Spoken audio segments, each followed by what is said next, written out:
અમદાવાદમાં જો રહેતા હોય હા તો એકવાર તો અહીંયા ધક્કો ખાવા જ પડે. અહીંયા અઠવાડિયામાં મારો બીજો ધક્કો છે. પ્રહલાદનગરથી આવું છું. કેમ છો મજામાં? બસ મજામાં. પહેલાં તો મને એ કહો કે તમે કેટલા કિલોમીટરથી અહીંયા ભાજીપાઉં ખાવા માટે આવ્યા છો?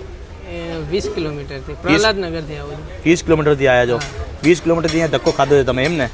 ધક્કો વસૂલ છે. ધક્કો વસૂલ છે એમ ને? એકદમ. તમે અહીંયા કઈ કઈ ભાજીપાઉં ટ્રાય કર્યો? અહીંયા અઠવાડિયામાં મારો બીજો ધક્કો છે. હમ કેમ કે આની પહેલા બી રીલ જોઈને જ આવ્યો હતો. ઓકે. ત્યારના ધક્કો વસૂલ થયો હતો એટલે તેના પાછો બીજી વાર આવ્યો આ વીકમાં. બીજી વાર આવ્યા એમ? અહીંયા મેં 3 ભાજી ગઈ વખતે બી ટ્રાય કરી હતી. લીલી તુવેરની ભાજી, એક તો કોથમીરની ભાજી જે બહુ જ સરસ છે, અને એમની જોડે નવી નવી વેરાયટી આવતી જ હોય છે. આજે અમે આવ્યા તો આજે પણ એક એમણે નવી વેરાયટી ટ્રાય કરાવી. ઓકે. બહુ જ સરસ છે. બહુ સરસ છે. અમદાવાદમાં જો રહેતા હોય હા તો એકવાર તો અહીંયા ધક્કો ખાવા જ પડે. કેમ કે ભાજીમાં આટલી વેરાયટી કદાચ ક્યાંય બહુ ઓછી જગ્યા જોવા મળશે. ઓકે. એટલે બધો જ ટેસ્ટમાં બહુ બેસ્ટ છે, અને Okay. પ્લસ કે ડેનિશભાઈનો નેચર પણ બહુ સારો છે. બહુ સારો છે એમ ને? યસ.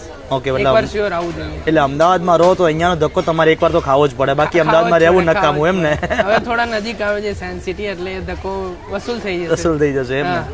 કઈ વાંધો નહીં. ચલો, thank you so much. Thank you. આવતા રહેજો અને ભાજીપાઉં ખાતા રહેજો.